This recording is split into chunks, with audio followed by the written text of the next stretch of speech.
Якби мене попросили кількома словами описати минулий 2023, то я би, мабуть, відмовився від цієї ідеї на старті. Бо, пригадуючи всі минулорічні події, розумієш, що в принципі їх вистачило б на одне ціле середньостатистичне життя. Рік надій, рік болю, рік розчарувань, рік правди, рік витримки, рік злості, рік мужності, рік світлих та сильних людей поруч. Наша команда у 2023-му практично в нон-стоп режимі аналізувала, з'ясовувала, шукала, знімала і монтувала. На каналі Bihus.info вийшло більше сотні різних сюжетів про війну, про ворога і про корупцію. Разом з вами зібрало понад 30 мільйонів гривень на дуже різне і дуже потрібне обладнання для військових. Зрештою, нас вже майже мільйон на Ютубі, що означає, що ви дивитеся і ви допомагаєте. Всім привіт! Я Макс, ви дивитеся Bihus.info і ні, коротко описати все, що відбувалося в Україні у 2023-му я би, мабуть, не зміг. Для цього знадобилось би години й години. А от із задачею згадати найцікавіші минулорічні сюжети нашої команди, я думаю, впораюся. Забігаючи наперед, скажу, що наша Аня Калюжна прямо зараз готує свій великий випуск про військових, фронти і місця, куди їх з оператором Андрієм покидало минулоріч. Тож я зараз згадаю саме про корупційні історії, котрі нам вдалося викрити у 2023-му. Вони ні в якому разі не повинні демотивувати чи стати причиною відмови від донатів, бо вкрадуть. Не вкрадуть, якщо ми з вами не дамо цього зробити. Адже всі ці історії вказують на проблеми, які ми повинні вирішувати. Ми, бо це нам тут жити.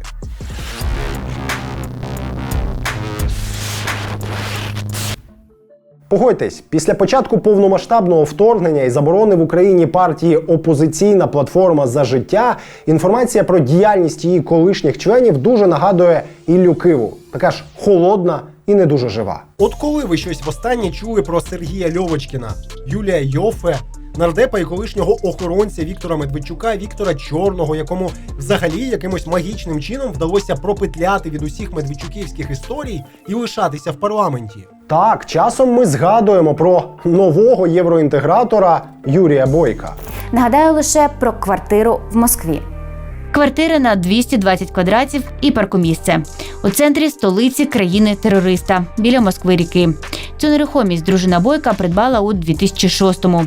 І не позбавилася навіть попри окупацію Росією частини українських територій у 2014 році. В останній поданій публічно декларації нардепа за 2020 рік московська квартира також є. Але ці згадки чомусь так і не привели ні до кримінальних проваджень, ні до тюрми, ні до конфіскацій. Цією тезою міг би дещо посперечатися Нестор Шуфрич, який вже енний місяць знаходиться в СІЗО. Але його справа або рухається настільки тихо і непомітно, що про неї нічого не чути, або ж не рухається взагалі. Переважна більшість функціонерів опозиційної платформи «За життя» стали невидимками, які не покаялися, передали награбоване війську і почали активно працювати на благо країни. Вони просто насолоджуються життям, своєю непомітністю для правоохоронців, новими тачками, хорошими ресторанами і довгими розмовами з такими ж сумнівними персонажами, які чомусь продовжують мати в Україні вплив. Яскравий приклад – нардеп Суто Мамоян. Настя Усенко і Вадим Коршенко довгий час спостерігали за способом життя цього народного обранця. Про його роботу в парламенті сказати взагалі нічого, от буквально. Але поза Верховною Радою діяльність Мамояна прямо таки вирує. Слово надається народному депутату України Мамояну Суто Чолоєвичу, фракція політичної партії «Опозиційна платформа за життя». Прошу передати Шуфричу слово. Це був епізод Суто в парламенті, і він якось не вражає, правда? Прийшов час для епізоду Суто в реальному житті. Сядьте, якщо раптом стоїте. Березень 2023-го. Торговий центр на лівому березі Києва. Годинами поспіль тут гуляє Суто Мамоян у супроводі родичів і охорони. Гуляє у супермаркеті, гуляє на парковці. Це може тривати годинами. Нардеп висить на телефоні, інколи з кимось веде розмову особисто. Збоку це нагадує якийсь з епізодів «Гри престолів», ті, де за королем постійно носиться численна свита. І доки Мамоян гуляє у торговому центрі, на парковці на нього чекає Mercedes S-класу та новенький Land Cruiser. Обома автомобілями на козирних номерах з 4 одиничками нардепи користуються. Але належать вони не йому. Мерседес зареєстрований на двоюрідного брата, крузак записаний на дядька. Зручно, особливо коли ти нардеп від проросійської партії. І звично, записані на братів, тіток, тещ і помічників авто ми зустрічаємо регулярно. Але крузак і еска не єдині в гаражах мамоянів. Загалом родина володіє дуже великим автопарком. Якщо ви киянин, то могли бачити ціле шоу за участі їхніх автомобілів. Мигалки, порушення правил дорожнього руху, шалена швидкість і не менш шалені понти. За останній рік цей гараж сильно оновився на понад $1 мільйон. Ось Mercedes та Land Cruiser, якими й користується мамоян в урядовому кварталі. Крузак, до речі, 2022 року випуску, придбаний під час повномасштабної війни з Росією. Вартість подібного стартує від $90 тисяч. У нього є брат-близнюк, ще один Land Cruiser на схожих номерах. Його ми також фіксували в якості автомобіля супроводу мамояна, і він також 2022 року випуску. Придбаний у жовтні минулого року. Ще мінімум $90 тисяч спущених на депутатські понти під час війни. І той же власник, дядько нардепа. У дні, коли Суто Мамоян веде перемовини гуляючи по торговому центру, на парковці бачимо ще ось це авто – Lexus LX500D, вартість якого від $130 тисяч. 2022 рік випуску, придбаний з салону, записаний, як і крузак супроводу нардепа, на дядька депутата. Що ж, ще $130 тисяч на покупки воєнного часу. І ще один Land Cruiser на козирних одиничках в номерах. 2022 рік випуску, належить двоюрідному брату Суто Мамояна. Додаємо до понтових витрат під час війни ще мінімум $90 тисяч. Якщо підрахувати вартість усіх автівок, якими користується нардеп та які загалом були придбані його родиною у 2022 році, вийде більше $1 мільйона. Те, що контрастує з битими крузаками по $800 з декларації народного депутата, правда? Київ, центр, вулиця Велика Васильківська, ресторан «Ішак». Саме в цьому місці нардеп Суто Мамоян проводить чи не найбільше часу. Практично кожен день. На самоті тут нардеп не залишається. В один час із ним сюди приїжджають також відомі політики і бізнесмени.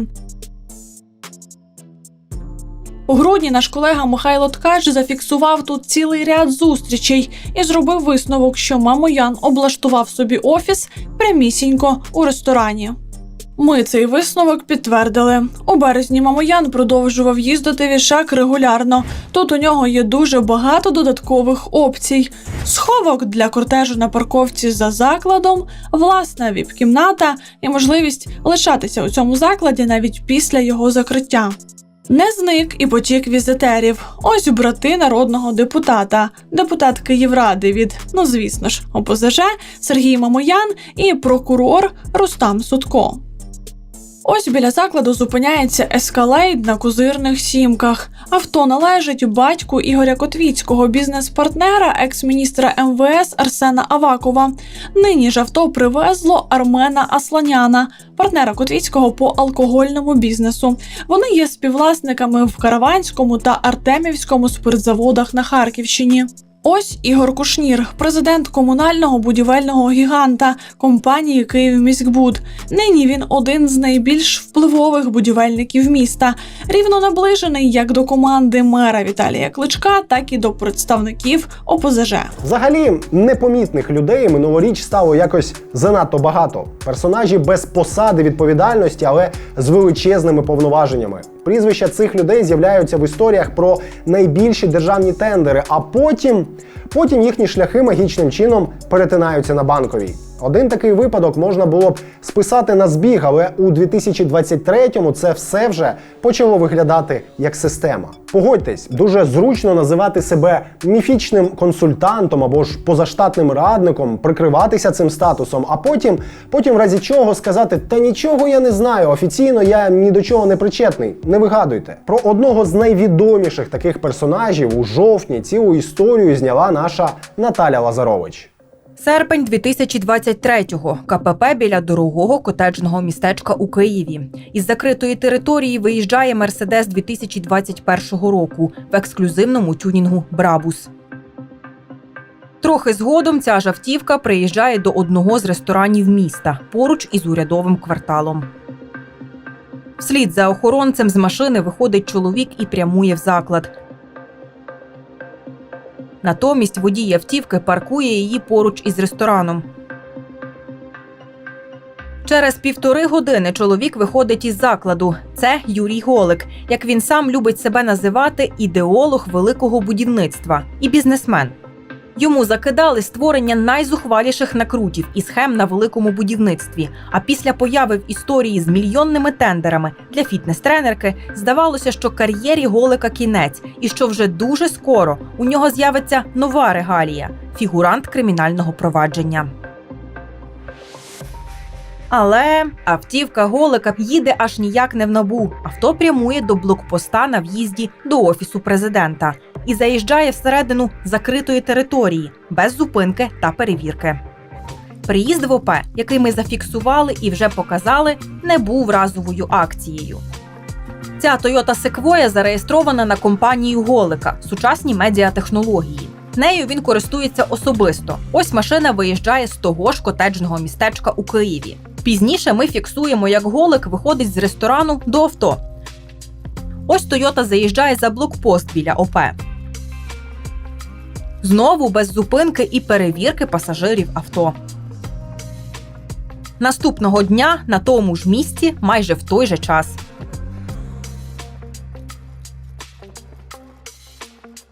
І ще раз.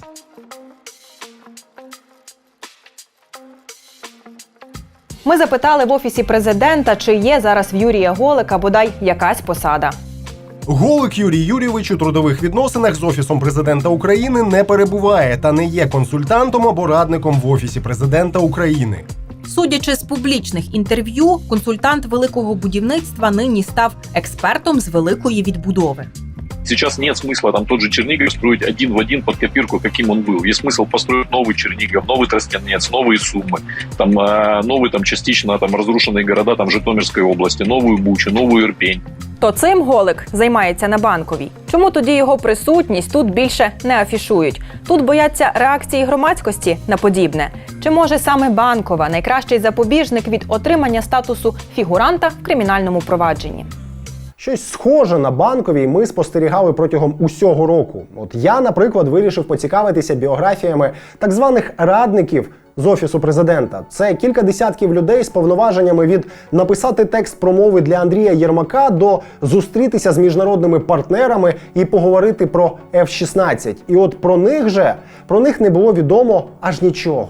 В більшості з них немає ніяких посадових обов'язків і навіть заробітної платні. То хто ж вони? Як потрапили на Банкову? Чим там займаються? От цим ми і поцікавилися. І виявили, що серед радників є, наприклад, ось такий персонаж.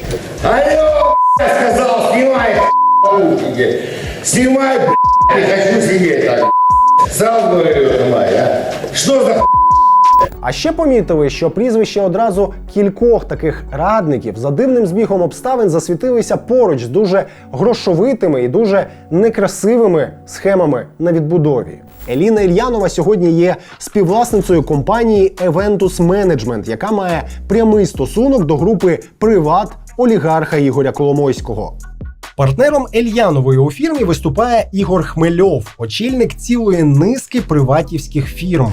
Хмельова ЗМІ називають близьким до Ігоря Палиці, нардепа і партнера Ігоря Коломойського. Ельянова каже, це ситуативне партнерство, а до групи «Приват» вона не має ніякого відношення. Тобто ви до групи «Приват» ніяким боком? Слава Богу. Ну, не знаю. Раніше на Ельянову було записано ще одну компанію, яку потім переписали на Хмельова. Якась регулярна ситуативність. Але це не так важливо. Цікавіше інше. В цій нинішній спільній фірмі Ельянової і Хмельова нещодавно змінилася директорка. Нею стала Ганна Диріна з Дніпра. Ми цьому дуже здивувалися, адже це прізвище чуємо вже не вперше. Ось Ганна Диріна, а ось поруч з нею її брат Владислав. Навесні Владислав став співвласником будівельної компанії, яка вже влітку отримала величезний підряд на відбудову. Його фірмі на дуже сумнівному тендері дісталося замовлення на, вдумайтесь, 600 мільйонів гривень на ремонт пошкодженого росіянами будинку в Ірпені. Про це моя колега Наталя Лазарович розповідала геть нещодавно. Лінк на цей сюжет ви можете знайти в описі. В матеріалі Наталя аналізувала цей тендер, можливі переплати, а головне – наближеність компанії до Офісу президента. Щоправда, знаходила Наталя зв'язок дещо з іншого боку, а тепер ось і така цікава ниточка з'явилася. Збіг? Якийсь він занадто фантастичний, правда? Втім, сама Ельянова запевняє, взагалі нічого про це не знає. О, я взагалі такого не знаю. Та і фірма її не дуже і працює. На неї взагалі був колись план інтернет-проєкту. Угу. В період ковіду. Це був там комерційний, мабуть, проєкт. І ми не встигли його зробити під час ковіду, тому що це айтішний проєкт, він писався довго, і ми не встигли запустити до кінця карантину. Угу. І вона вона і лежала без діяльності. Та й Диріних вона не те, щоб знала, так чула лише. Я знаю, що в неї є брат, але його, як це сказати, чим він займається і чи він тут живе, я взагалі не знаю. Я не знаю, не пам'ятаю, як він виглядає. Я знаю, що в неї є брат, старший чи молодший. Не пам'ятаю, чесно вам скажу. Не мені робити якісь висновки, скажу лише, що в подібні просто збіги вже давно не вірю. Між схемами і Офісом президента весь цей рік з'являлося і ім'я Артема Колюбаєва. Ми зняли стільки сюжетів про нього, що я певен, що ви його запам'ятали. Але якщо ж ні, коротко нагадаю. Колюбаєв – кінопродюсер і колишній партнер Андрія Єрмака по кінобізнесу. Коли Єрмак очолив ОП, справи у Колюбаєва круто пішли вгору. Окрім кіно за державний кошт, він засвітився ще й в скандальному будівництві, і в цінних паперах, і у виробництві безпілотників, і в дуже дивній історії з купівлею м'яса за кордоном в промислових масштабах. Чого ми і до цього домахалися? Бо історія була чомусь більше схожа на схему виведення з України валюти, ніж на бізнесові справи. Де м'ясо? Запитувала у Колюбаєва моя колега Марія Землянська. Тож де, а? Ви ж Артем Колюбаєв, так? Да. О, я у вас хотіла, знаєте, запитати, а де м'ясо? Якщо можна, після заходу. Не лякайтесь, ми нічого не переплутали і вам нічого не почулося. Зараз усе поясню. Колюбаєв – історичний кінопартнер нинішнього голови ОП Андрія Єрмака. Разом продюсували фільм, мали спільну компанію і багато спільних фоток. Зараз Колюбаєв очолює Раду з державної підтримки кінематографії. Це такий орган, який разом з Держкіно вирішує, які фільми підтримати з державного бюджету. Але так, я запитую у Колюбаєва про м'ясо.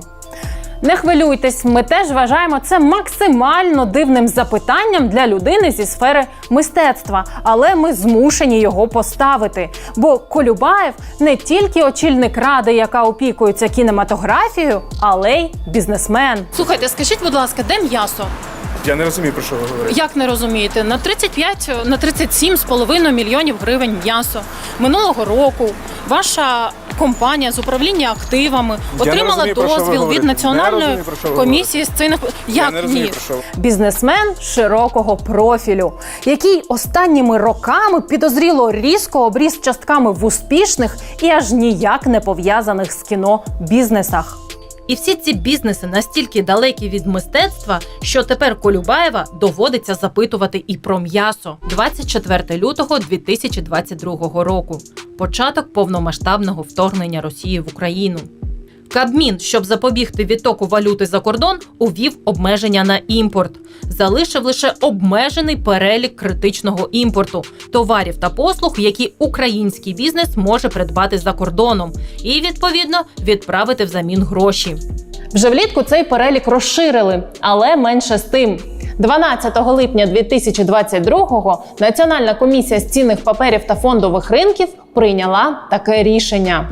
Визнати можливим проведення операції з активами інвестиційного фонду «Урбан», а саме надання відсоткової позики товариству «Цариця полів» у розмірі 37,5 мільйонів гривень для забезпечення фінансування придбання товарів критичного імпорту, а саме м'ясної продукції у юридичної особи нерезидента Альдемані Лайфстак Трейдінг. Простіше кажучи, Нацкомісія дозволила відправити 37,5 мільйонів гривень з українських рахунків інвестфонду «Урбан» на український рахунок української приватної фірми. А далі ці гроші відправити за кордон для закупівлі м'ясної продукції. М'ясна продукція – товар із переліку критичного імпорту. Але знаєте, у чому нюанс? Колюбаєв засвітився і в цій історії зі спробою відправити 37,5 мільйонів гривень за кордон під час війни.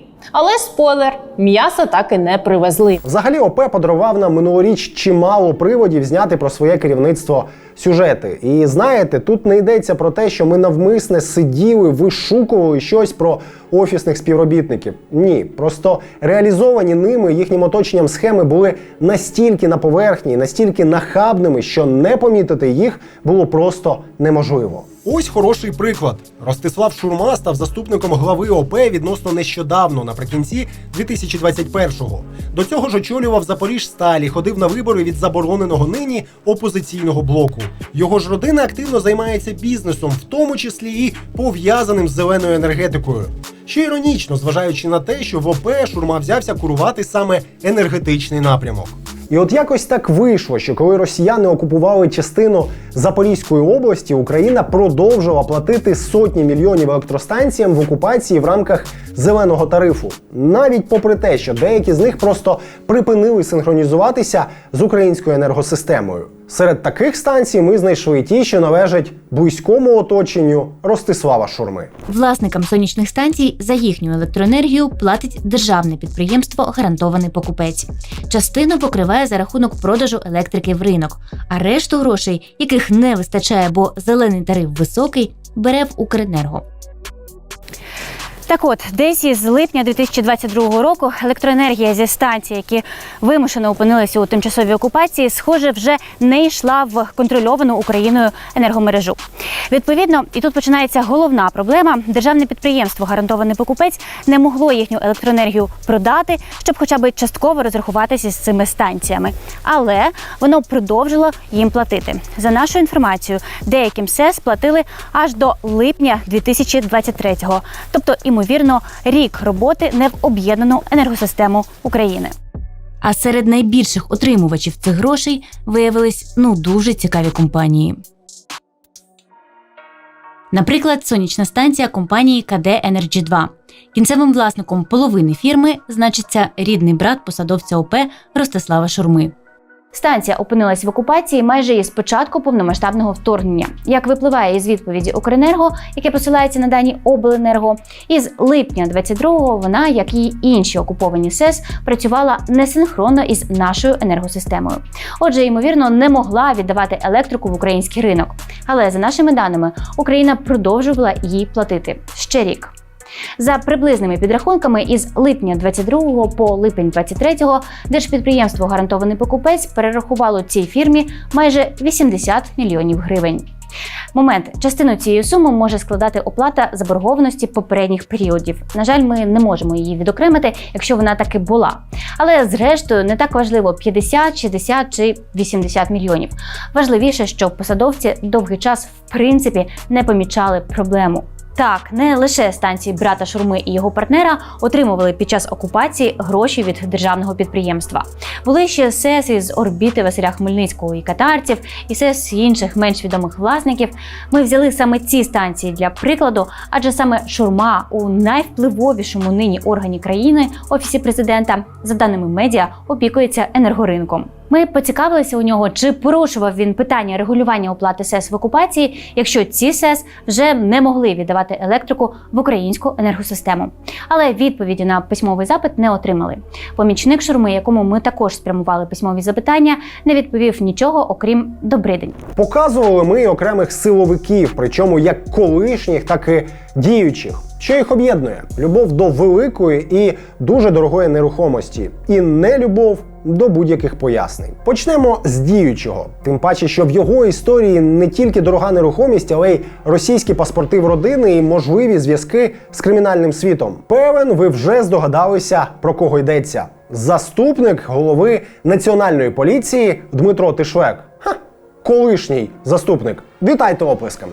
Короткий проміжний. Маємо правоохоронця, який взяв за звичку жити по хатах у людей, чию діяльність, по ідеї, міг би розслідувати. Маємо українського топ-посадовця, якому не муляє не те, що проросійська рідня, а навіть російський паспорт власної дружини. Зрештою, маємо чергову тещу з черговою квартирою в Новопечерських Липках. Та почніть ви вже нарешті купувати квартири в якомусь іншому ЖК. Липки, не гумові. Але ми обіцяли вам кримінальних авторитетів. Обіцяли – виконуємо. Котеджне містечко під Києвом, про яке піде мова, це популярне місце класу «дорого-багато». Великі і дуже великі маєтки, кілька комплексів відпочинку, власні школа і садок, парк, гарна набережна, ресторани, яхти – оце все. І от саме тут, з одного з будинків, рано вранці виходить Тишлек. Сідає у авто і їде, вочевидь, на роботу їде. І ні, дуже мало ймовірно, що він заскочив сюди до когось вдосвіта випадково. По-перше, у дворі будинку, з якого він вийшов, ми помічаємо біле авто, а в дружини Тишлека якраз білий Порш. По-друге, наступного дня ця картина повторюється, тільки Кемрі з іншими номерами. Ще за кілька днів та ж Кемрі знову вранці виїжджає із Золоча. Це все у вересні, а ось це уже у жовтні, хоч годинник звіряй. Будинок на майже 300 квадратних метрів, з якого виходить Тишлек, належить такій собі Наталії Нечепоренко. Вона землячка Тишлека, родом із Донецької області, і, здавалося б, більше їх нічого не пов'язує. Але це не так. За даними наших джерел, навесні минулого року Тишлек виїжджав за кордон на Лексусі, оформленому на чоловіка Наталії Віталія Нечепоренка. А вже навесні цього року обидвоє Нечепоренків видавали Тишлеку довіреності. Через півроку після чого на Наталію і був оформлений будинок, в якому тепер чомусь живе не Наталія, а Тишлек. І ось ця комбінація уже дуже товсто натякає не чужі люди. То хто вони такі, ці Нечепоренки? У Віталія Нечепоренка з 16-го року є доля ще в одній компанії. Називається «Еліт Лото». Судячи з назви, це має бути якийсь гральний бізнес. Половина у ньому належить якимось ноунеймам. Чверть Нечепоренку, а ще чверть такому собі Андріану Михайловичу Родіну. Людині, що має надзвичайно неординарні стосунки з правоохоронними органами, конкретно з поліцією. Полягають вони у тому, що поліція уже років зо 20 не може його здихатися. В мережі у різних довколобандитських хроніках можна знайти інформацію про те, що Андріан Родін – це одне із, так би мовити, запасних імен Андрія Іманалі, російського кримінального авторитета, відомого у відповідних колах на прізвисько «Полузвєрь». Але давайте прямо, кримінальні хроніки так собі джерело, тож ми самостійно перекопали усі доступні українські і російські бази даних, українські, російські, білоруські ЗМІ, так, був в житті Іманалі й такий період, а ще усі соціальні мережі, родини Іманалі та їхніх друзів. І от що знайшли. Андрій Іманалі прославився на початку нульових, як один із лідерів ростовського ОПГ «Сельмаш». Тоді його оголосили у розшук, спочатку федеральний, потім і міжнародний, за підозрою у викраденні людей. Довго шукали і зрештою знайшли у Києві. Звідси його видворили назад до Росії, де Іманалі таки засудили до 7 років ув'язнення. Далі сліди Андрія Михайловича Іманалі в Росії обриваються. Натомість улітку 13-го року в Україні з'являється Андріан Михайлович Родін. Принаймні таке ім'я намалювали в паспорті, виданому людині, що народилася у той самий день і у тому ж місці, що й Полузвєрь, у місті Звєрєва Ростовської області. Ага, Полузвєрь зі Звєрєва, дуже оригінально. Але хто ми такі, щоб критикувати кримінальний неймінг? Ми не будемо перелічувати усі докази, що Іманалі – це Родін, а Родін – це Іманалі. Ліпше просто покажемо. Ось це фотографія з українських документів Андріана. А це світлини молодого Андрія початку 2000-х, які ми знайшли у ЗМІ. Ну а ось це свіжі фото Іманалі, які опублікували у своїх соцмережах його дочки та друзі родини. Я вважаю, все цілком очевидно. Ось так полузвір акліматизувався в Україні, і років з 5 про нього не було нічого чути. Аж поки у 19-му році поліція не зайшла з облавою в один зі столичних ресторанів. За повідомленням тодішнього очільника кримінальної поліції Аброськіна, серед учасників сходки був і полузвір. Шанованих громадян Аброськін обіцяв видворити з країни, але натомість тільки видворив свій пост про них із Фейсбука. Іманалі продовжив вільно гуляти Києвом і навіть кидатися на киян, захищаючи свого друга, російського репера Басту. Той самий Баста, якому забороняли в'їзд до України після концертів в окупованому Криму. Давній добрий друг родини Іманалі. У 21-му році правоохоронні органи отримали ще один шанс довести до кінця справу Іманалі, але знову його просрали. Коли РНБО затвердила санкції щодо понад 5000 персонажів кримінального світу, у ЗМІ просочився, так би мовити, попередній перелік. І прізвище Іманалі у ньому було. Та коли на сайті президента оприлюднили фінальний варіант, його вже там не знайшлося. Ні на що не натякаю, але не можу не зазначити, що той кримінальний санкційний список – один із небагатьох, який готувало МВС. Правоохоронний орган, в структурах якого усе життя працює Тишлек. Все, що відбувалося після виходу цього сюжету, можна було б запакувати в ще один окремий ефір. І, власне, Леся так і зробила. Бо там же і результати службової перевірки з'явилися, і сам Тишлек погодився на інтерв'ю. А потім і взагалі мінуснувся з Нацполу. Тут вже спойлерити не буду, якщо не бачили продовження Тишлекоади, то лінк зараз на екрані. Історія про колишнього поліцейського топа, яку зняв Олексій Яриченко, вийшла не менш цікавою. Іван Наумов, ще коли працював завгоспом в Нацполі, регулярно потрапляв в наші ефіри. То через тещу, на яку оформлювали Мазераті, то через будівництво заміського комплексу відпочинку під Києвом, то через роботу цього ж закладу під час карантину. Власне, тоді Наумова з поліції і звільнили. І отут звільнений поліцейський і зумів розвернутися наповну, бо не маючи офіційно підтверджених доходів аж в таких об'ємах, взявся за будівництво ще й елітного котеджного містечка. Сина відправив в Штати вчитися, отримав в користування Мерседес і Астон Мартін. Тож давайте коротко згадаємо про цього українського Джеймса Бонда. Іван Наумов. Якщо ви дивитесь нас достатньо давно, то це прізвище чуєте точно не вперше. Це не його те, що колись оформили Мазераті. Це йому на авто міняли номери прямо посеред вулиці. Під своїм же департаментом Нацполу, до слова. Це він, працюючи в поліції, в робочий час опікувався будівництвом заміського комплексу відпочинку під Києвом. Казав, що це не його, то все син-підліток організовує. І це за роботу цього ж закладу під час локдауну Наумов поплатився посадою. Ось цей самий заклад відпочинку Неві Наумових. Це працюючи в Нацполі, Іван Наумов відхрещувався від нього, вказуючи на сина. А після звільнення, що ж вже приховувати? Так отож, відтак Іван Наумов тут тепер директор. Часи на долі відпочинкового комплексу випали складні. Судіть самі. Неві відкрився влітку 2020-го. Розпал пандемії. 2021 – та сама історія – суцільний карантин. 2022 – початок повномасштабного вторгнення росіян. 2023 – велика війна триває і кінця їй поки не видно. За таких умов бізнеси в Україні часто не витримують і згортаються. Особливо, якщо на їх запуск йшли родинні заощадження. І ніякої фінансової подушки вже не лишилось. Втім, схоже, у Наумових виявилось більше заощаджень, ніж ми бачили в деклараціях. Значно більше. Неві почав розширюватись. Тепер поруч зводять одноіменне котеджне містечко Неві Віледж. За генеральним планом на 20 гектарів біля центру відпочинку має вирости низка будівель. Власний готельний комплекс, спа, ресторан, пірс для яхт та персональний пляж. А головне – 75 новеньких котеджів. Вартість відповідна – від 12 до 23 мільйонів гривень.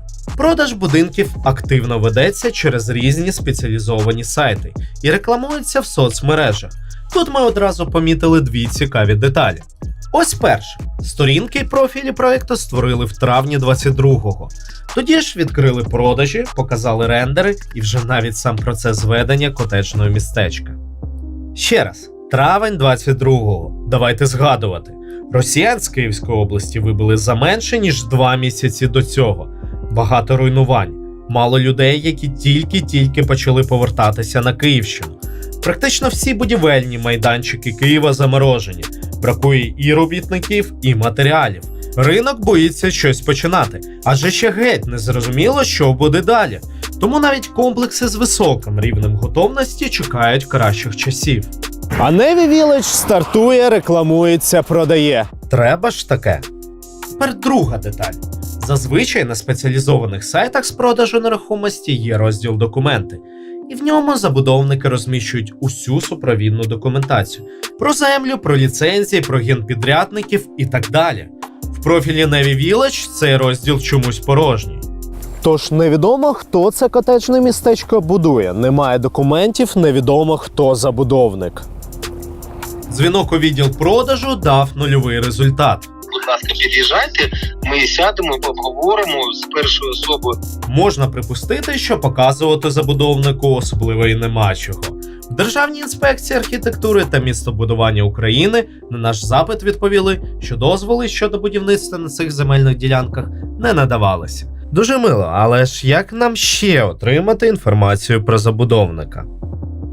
Окей, створюємо легенду, домовляємось про перегляд будинку, їдемо з'ясовувати. Так, ми мали обґрунтовані підозри, що котеджне містечко впритул до родинного відпочинкового комплексу зводить Наумов, але ж ніяк не очікували, що продавати і показувати він приїде особисто. Ніяких розумних і логічних пояснень цьому немає. За нашою інформацією, ні у Наумова, ні у його сина, ні тим паче Олега Кошеля за 3 останніх роки, одразу після звільнення Наумова з Нацполу, не було співмірних з аж такими витратами доходів, принаймні офіційних. Як це пояснює сам експоліцейський? На сьогоднішній день я бачу будь-який спосіб законний для того, щоб заробити. Я як пенсіонер, звичайно, мені це важливо і мені треба годувати мою сім'ю. Тому, розумієте, будівництво, продаж земельних ділянок, що є в межах, так сказати, діючого чинного законодавства, як то кажуть, в межах та спосіб, то, розумієте, воно ж не заборонено займатися, заробляти кошти. Тема нових автомобілів посадовців і в попередні роки була актуальною, а в останні 2 просто тригерить і нас, і певен вас також. Бо чомусь є частина чиновників і депутатів, які тихо і наполегливо збирають, докладають, купують і привозять на фронт пікапи і буси. Але досі є й інша частина, яка дозволяє собі розкішні і божевільно дорогі тачки. Не для фронту, для себе, коханих. Про цих персонажів аж кілька разів у 2023-му розповідав мій колега Вадим Коршенко. І ось зараз буде частинка з останнього такого ефіру. Ну а це новий Toyota Land Cruiser 300, придбаний 1 грудня 2022 року. Виходить з нього нардеп з шостки. Ігор Молоток. Железна надіжність. Він сидить у Верховній Раді з 2012 року. Коли був у фракції партії регіонів, голосував за ганебні диктаторські закони. У самий розпал Революції Гідності. Ну так і що? Оформлений крузак на ТОВ «Вант ЛТД», співзасновником якого є й сам Молоток. Придбали авто новим, і такі зараз коштують десь $96 тисяч. А це до Верховної Ради їде Mercedes-Benz GLS 400D 2020 року випуску. Його придбали у травні 2022 року і оформили на Валентину Горбенко, мати нардепа. Найдешевші такі кросовери на вторинному ринку продаються по $90 тисяч.